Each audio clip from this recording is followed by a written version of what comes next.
San Anselmo de Canterbury, el padre de la escolástica. Anselmo de Canterbury nace en el 1033 y muere en el 1109. Es oriundo de Aosta, norte de Italia. Fue abad del monasterio de Bec en la Normandía y luego arzobispo de Canterbury. Con él comienza la primitiva escolástica. Lo que hay antes de él puede denominarse, como sugiere Grafman, preescolástica. Sus dos obras más célebres son el Monologium sobre la sabiduría de Dios y el Proslogium sobre la existencia de Dios. Ediciones y bibliografías. Minier,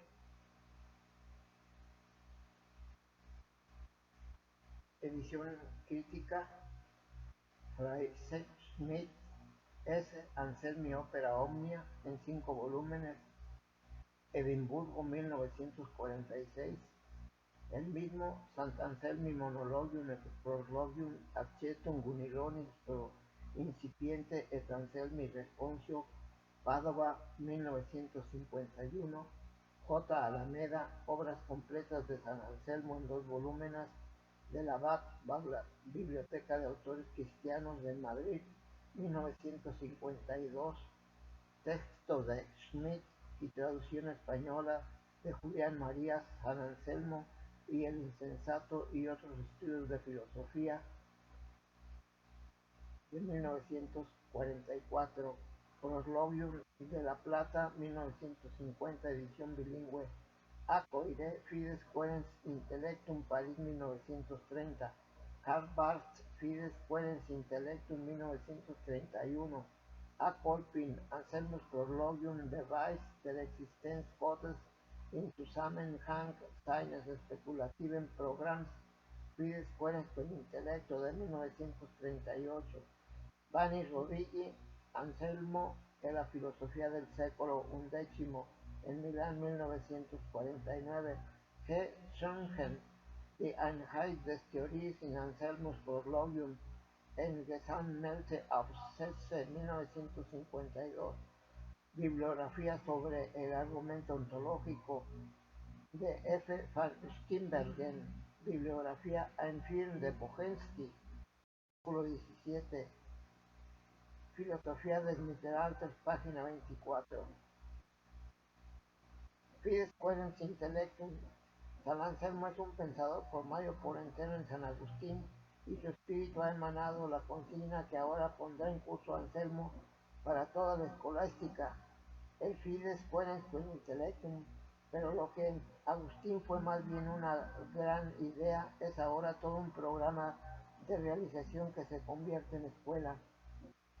Se trata ahora de iluminar los enunciados de la fe en sus contenidos y en sus nexos interiores de un modo racional, desde puntos de vista lógicos, organizándolos en un sistema, deduciéndolos unos de otros y consiguientemente abriendo su inteligencia desde más profundas bases.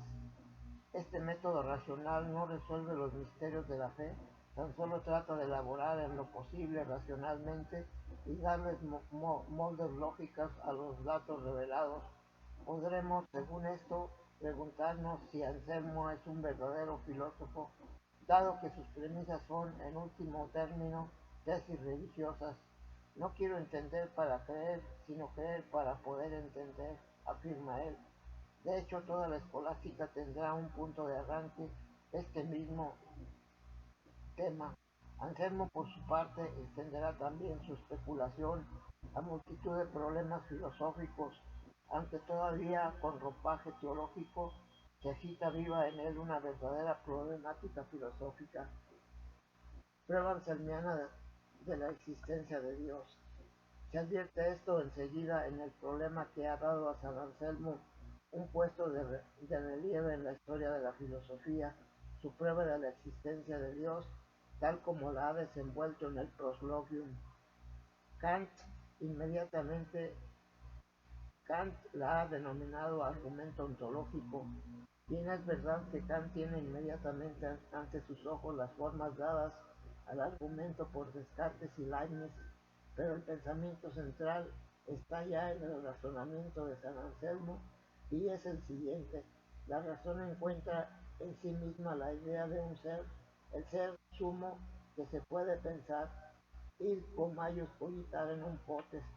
Si este ser existiera solo en la mente, no sería el mayor ser cogitable, pues se puede pensar todavía en un ser superior a él, el ser, en efecto,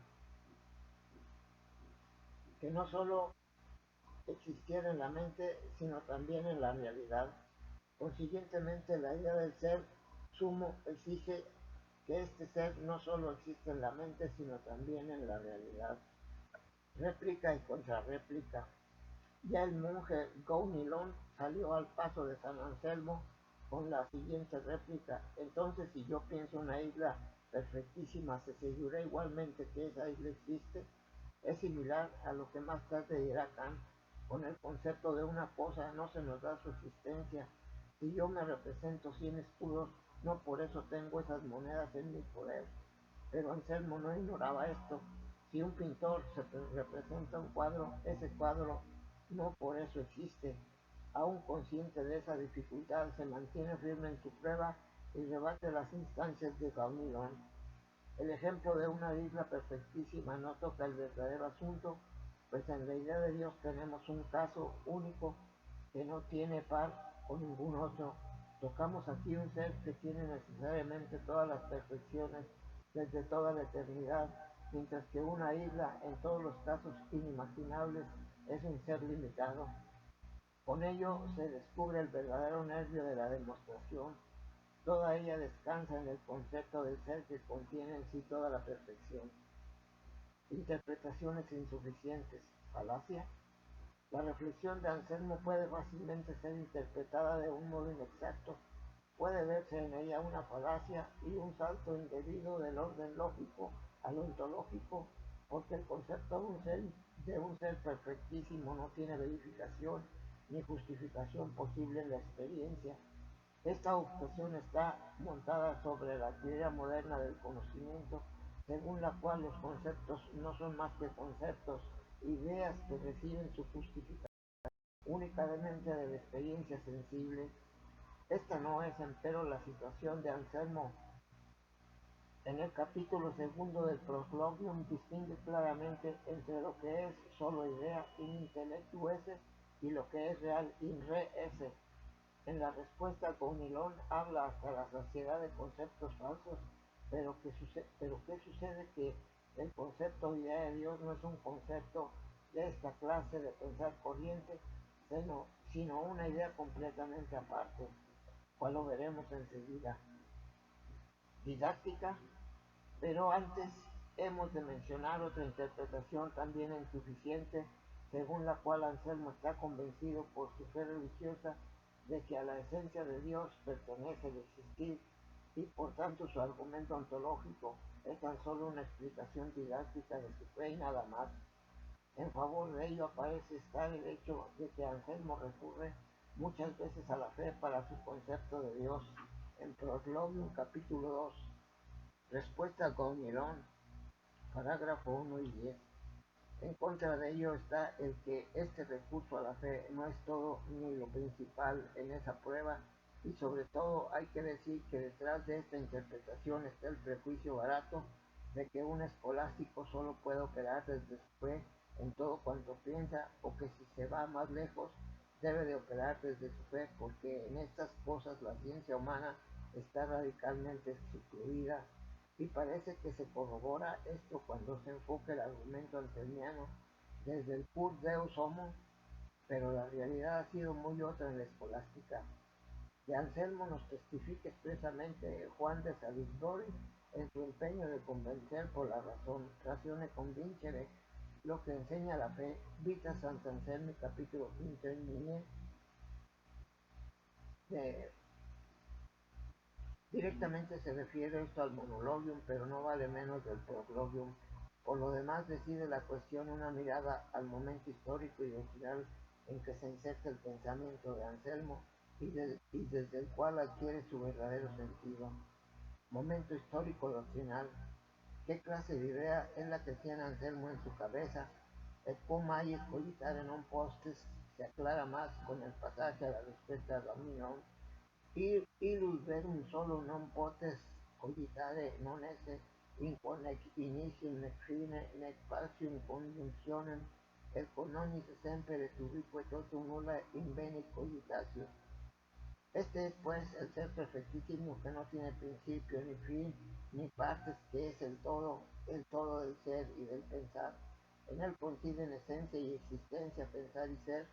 Podría haber hablado ya Anselmo de una omnitudo realitatis, o también haber dicho todo lo racional es real, lo que tiene ante los ojos con su ser perfectísimo, no es un efecto sino el concepto de Dios de Boecio, summum omnium bonorum punctaque bona inter se continens. Es la idea agustiniana de Dios como bonum omnis boni, y es la idea platónica del bien de Epicteton Escainon. La otra gran obra de Anselmo, el Monologium, que deduce esto aún más claro. Ahí se aducen dos pruebas de la existencia de Dios típicamente platonizantes, desde los grados de perfección y desde la idea del ser sumo. No es en realidad una metabasis ex a los genos, sino el razonamiento a priorístico de que todo lo imperfecto supone lo perfecto, que en toda línea del ser es antes que lo imperfecto, y como lo imperfecto es una realidad, también lo será lo perfecto. Más aún será la realidad y lo imperfecto sería solo una débil imagen suya. Concepto de verdad. Se verá esto perfectamente claro si se toma en consideración el concepto anselmiano de verdad. Verdad significa para él la rectitud de las esencias, que consiste en que se conformen con su modelo existente en la mente de Dios.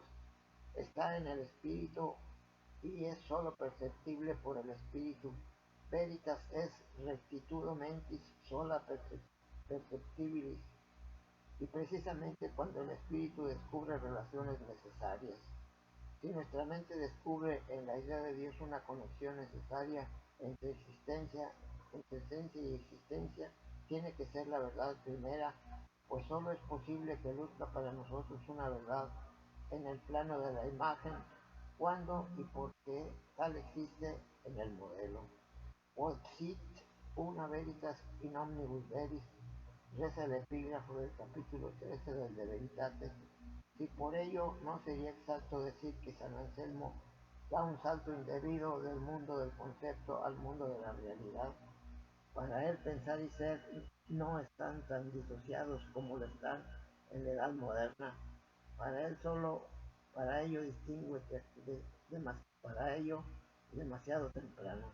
Anselmo está plenamente imbuido en el espíritu agustiniano, y para el pensamiento platonizante de San Agustín, la única realidad está en lo primitivamente verdadero y en lo primitivamente bueno, en el modelo ejemplar y en la idea, y de esta realidad vive todo ser y todo conocer, en forma que el camino del ascenso hacia Dios queda expedito desde muy diversos puntos de vista, a no ser que se diga, y esto será lo más exacto históricamente, que el supuesto salto de un orden a otro le estaba ahorrando a San Anselmo el hecho de moverse en la fusión platonizante del orden ideal con la verdadera y primaria realidad, el flujo.